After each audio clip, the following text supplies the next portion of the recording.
the announcement is that certain weapons and munitions surrounding things like Patriot missile interceptors, Stinger, AIM air-to-air missiles. But first, I want to play what the State Department spokesperson Tammy Bruce had to say in reaction to this Department of Defense announcement. So here we go. I understand the decision on which weapons to provide to Ukraine being one taken at the Pentagon, but from a diplomacy standpoint, does pausing the weapon deliveries for Ukraine make it more difficult to get Russia to come to the table in terms of a peace agreement or a ceasefire, because it somehow relieves potential pressure on them?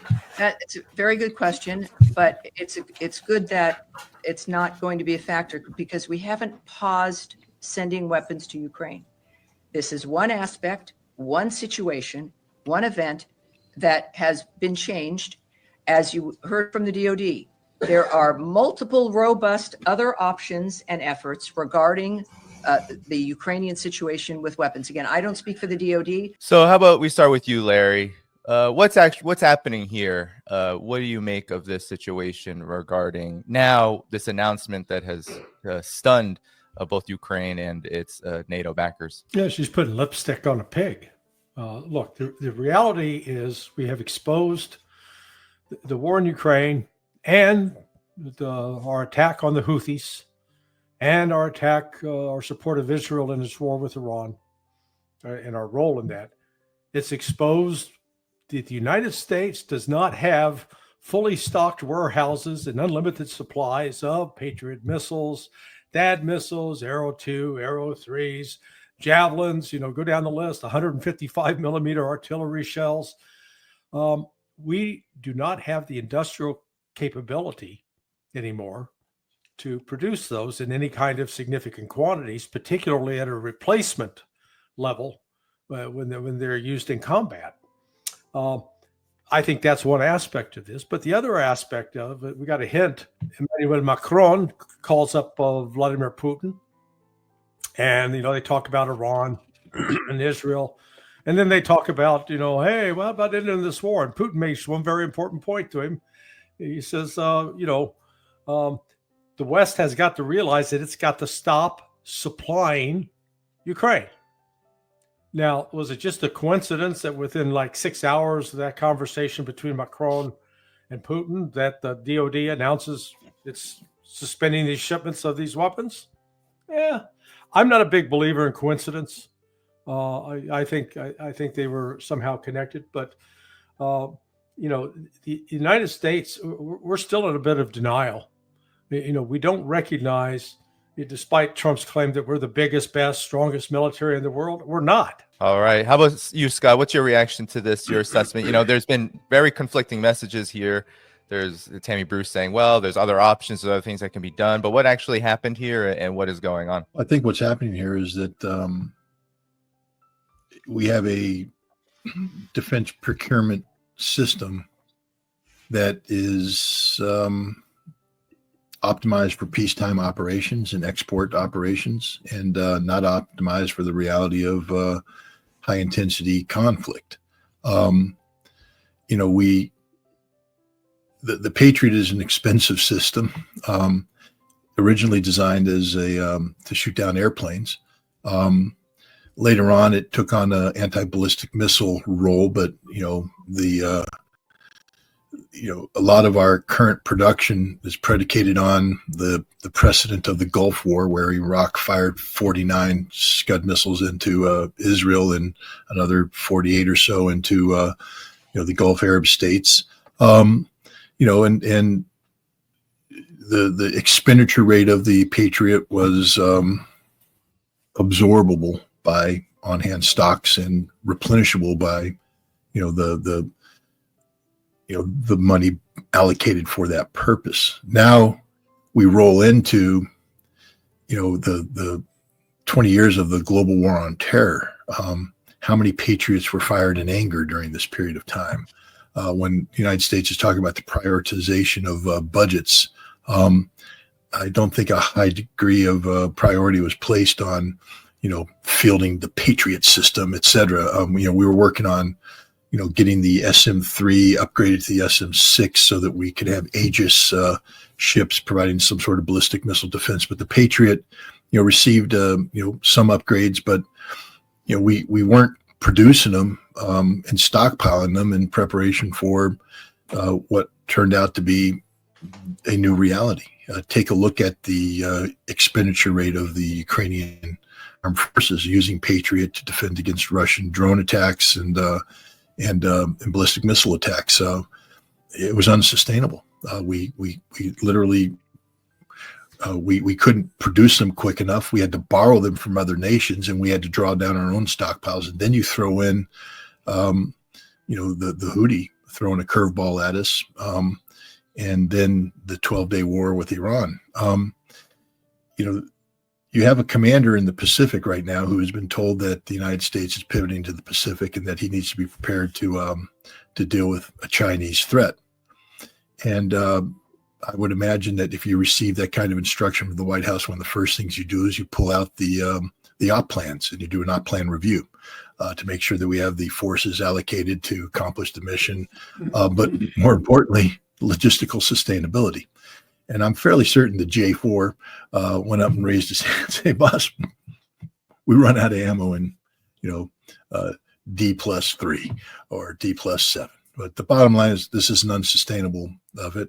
We can't let the National Command Authority believe that we can carry out these plans. We have to inform the National Command Authority that we are incapable of fulfilling the mission given to us because of logistical constraints, ammunition depletion. We've given everything away. Nobody's replacing it. We can't fight this war. That's what I think happened. I believe that Pacific Command put the Pentagon on notice that they're incapable of carrying out the mission that's being tasked to them. And unless things are reversed, and I think Central Command did the same thing. Said, if you want to continue with this high stakes poker game we have going with Iran, understand this, that our forces are literally, they can't be defended. We don't have the ability to defend them over a sustained period of time. This is grossly irresponsible. And so then we have to factor in the following. The reality is that Ukraine is not a high priority mission for the United States anymore. It's not just the political change that's taken place with Trump, but the reality that Ukraine can't win this war, and that there's nothing that Europe can do and the United States can do to reverse that trend. And therefore, you're literally throwing good money after bad by continuing to supply weapons to Ukraine, and in the process committing suicide. So I think this was a political decision that if you are Ukrainian or sympathetic to the Ukrainian cause, you need to understand the reality that we have just dumped you. We aren't going to support you anymore. Yes, there might be some supply streams going forward. I mean, Tammy Bruce obviously isn't going to lie, so maybe she can point to, we're providing Xerox paper or something of that nature. But the high value ammunition, the Patriots, the Stingers, the things they need to fight on a daily basis, they're not there, and that means that Ukraine's stocks will reach zero, which means they can't be defended, which means the Russians will enjoy even greater success. That's the reality that exists because we don't have a defense procurement system capable of beefing up supplies to the Pacific and the Middle East while we continue to throw munitions away at Ukraine. Garland, your take on this? We've been hearing for so long under the Trump administration for these many months that this Ukraine conflict was going to draw down, that they were going to end it. We don't hear so much about that rhetorically anymore. It's going to end, but yet we see this move. What's your assessment? I think there's two things that I could add, and that would be number one, of course, the obvious, and that is that the empire's overextended. I still recall it might have been 5 or 10 years ago, hearing Chris Hedges do this discussion where he talked about how empires end, and he talked about getting into all of these boneheaded military adventures, and that's how they fall apart. And now we're seeing that, and I think that is linked to what's going on here, in that the nature of warfare is changing. You know, when you design an air defense system, maybe in the 80s or 70s or whatever, you're thinking of planes, right? Which means the number of planes that a country has is going to be fairly limited. You can probably count them. Okay, Russia has whatever, however many fighter planes, 1,500, 2,000 fighter planes, just as a number. And then you can say, well, we've got enough missiles to shoot down every one of their fighter planes times 5. And okay, you're fine. Now, what we have is where people are using drones and missiles. It's incompatible with air defense systems that were designed to shoot down planes. It is not compatible to have that air defense system and to face missiles, particularly when behind your air defense system is the industrial capability to produce the missiles. Not just to produce the numbers of missiles, but to produce them at a price that is affordable, that allows you to produce the number that you need, right? So what we have now is we have drones and missiles that may cost anywhere from in some instances $10,000 and less, and some up to maybe $1 million, some of the Iranian drones. But the missiles to take them down are from $2 to literally $18 million.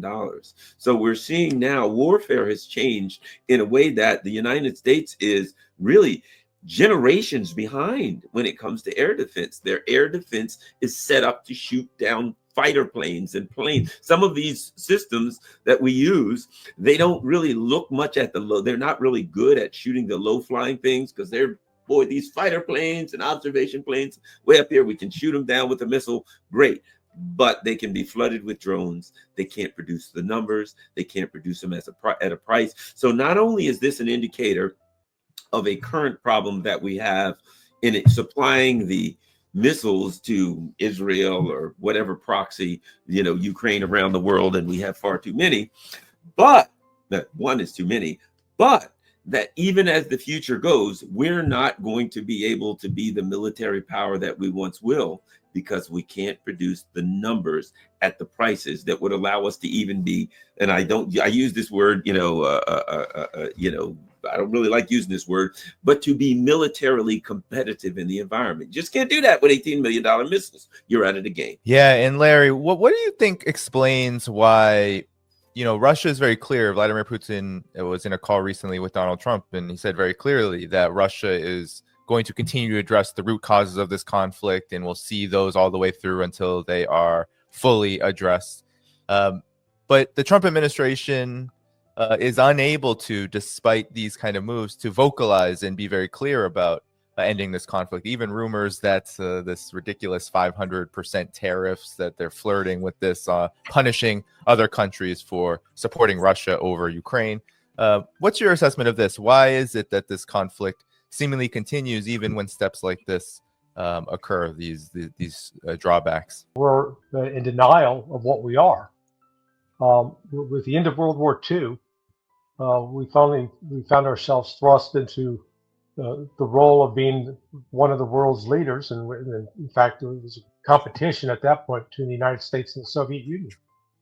But when we declared victory in 1991, we've been unwilling to relinquish that role. Our entire military is built up as an expeditionary force.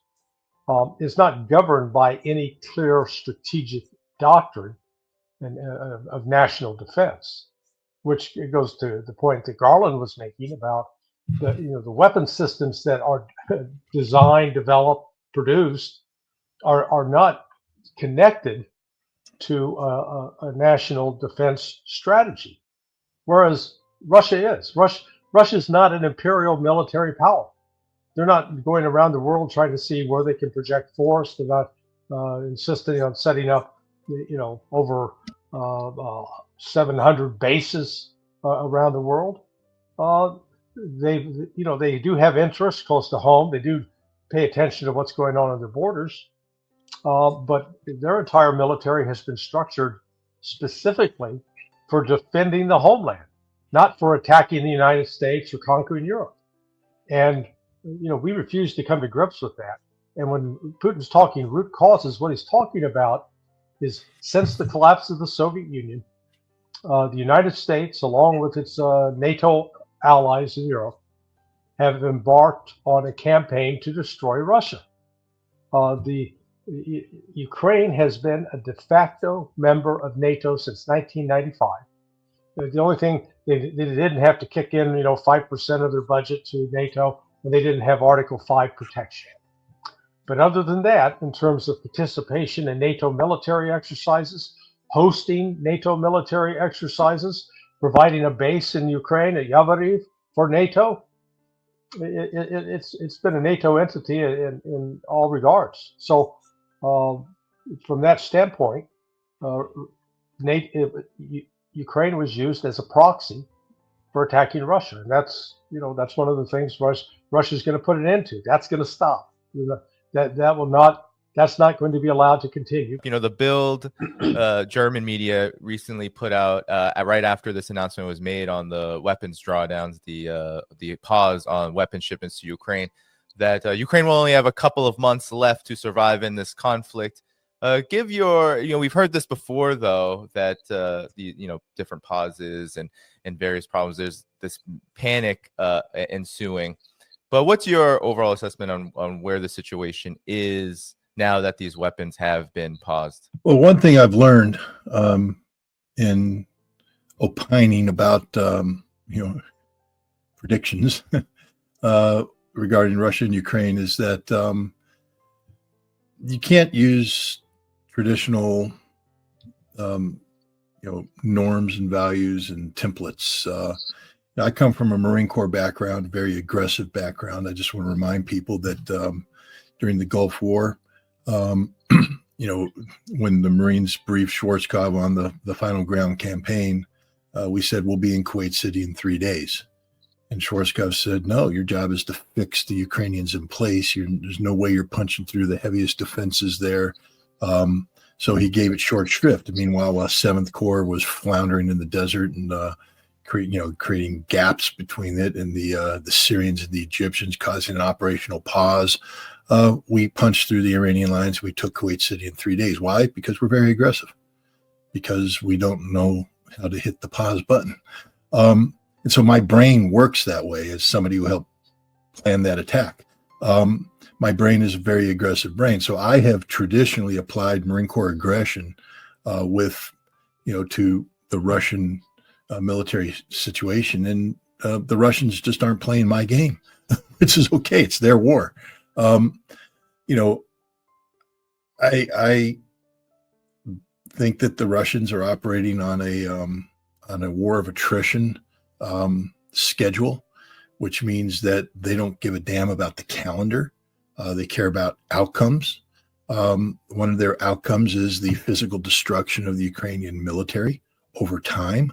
When they speak of demilitarization, it can be done either through negotiations where the Ukrainians voluntarily demobilize down to 50,000 men, or it can be done on the battlefield where Russia will kill every Ukrainian until they get down to 50,000 men, and then they'll surrender, and that'll be it. But to put a timetable on this is impossible because, just again, to give you an example, and this is something that the American military reflect on. I think Larry will hopefully agree. The standard, when I went through the basic school back in 1984, 85, the finishing school for Marine lieutenants, we have a 3-day war at the end of it. And one of the missions that we have during the 3-day war is assault against a fortified position. So you're going up against a series of bunkers that are, have interlocking fields of fire, et cetera. So you have to plan how you're going to take out the bunkers one at a time while shielding yourself from the others, et cetera. If you screw it up, you die. I mean, it's training, so you just theoretical death.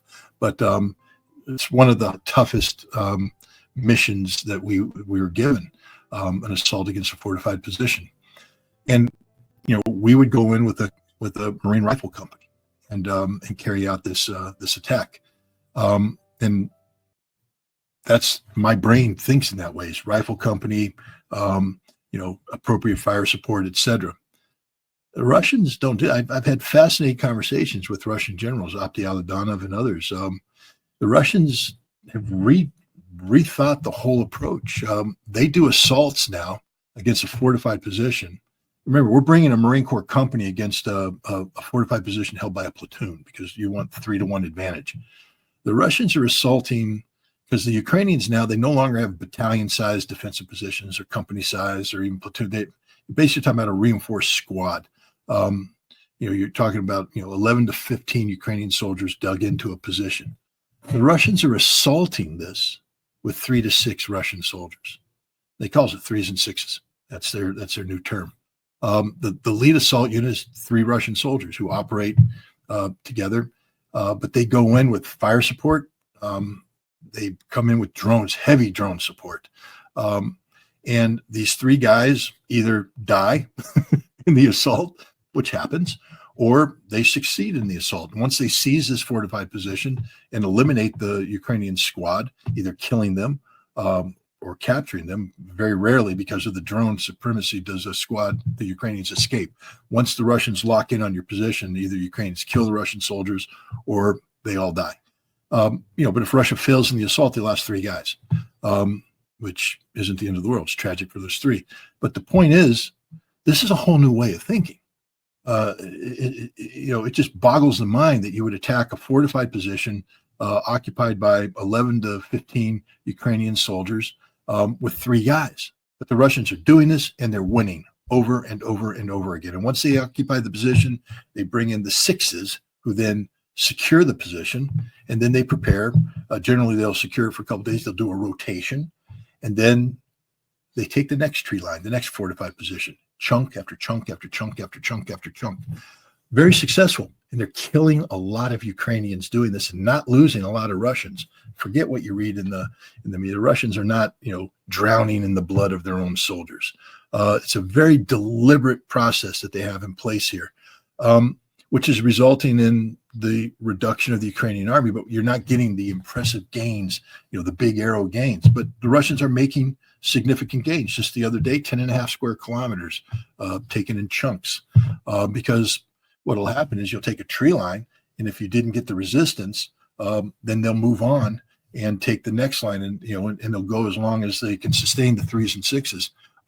When they get to a point where the resistance is too much, they don't sacrifice their soldiers in human wave assaults. They pull them back and they pound the crap out of that position. They bring up the drones, they suppress the Ukrainian drones, and they move in and they do it again. This is going to go on forever. As long as the Ukrainians are able to put a squad on the ground, the Russians will continue to do this for as long as it takes. We can't, I refuse anymore to fall into the trap of trying to put a timeline on this. The Russians are winning this war. There's no way they will stop winning this war. One of the major objectives is demilitarization, which requires the physical destruction of the Ukrainian military. There are between 700 and 900,000 Ukrainian soldiers mobilized to this day. The Ukrainians are able to generate, 14,000 more a month. Not the highest quality soldiers, but they're getting them by bumping them on the head. But they, it's not just that. That's sort of propaganda to focus on that. They are recruiting soldiers who go to training. Just like everybody else, they are conscripting people. It's not all about thumping on the head. People are volunteering. Some of these people are patriotic. The quality of the Ukrainian soldier is not uniformly poor. It's actually the opposite. Very, quality fighters, well equipped. Some of them are well trained, a lot of combat experience. They're tough. The Russians are beating them, but the Russians themselves have said, we'll go on as long as it takes. We'll go on forever. 21 years. They bragged about the negotiator in Istanbul. 21 years it took to defeat the Swedes. You don't think we can do this for 21 years? We're ready to go 2, 3, 5, 7. We are going to do this as long as it takes. And that's the reality. This is inevitable. This becomes an inevitability. And, I think Ukraine's defeat will be hastened by the reduction of military support. But understand that Europe is continuing to pour in weaponry and supplies. And, every time they deliver it, that just extends the war longer. But the Russians are dominating every aspect of this conflict. And there's nothing that can be done to change that. So this war of attrition will continue for as long as it takes.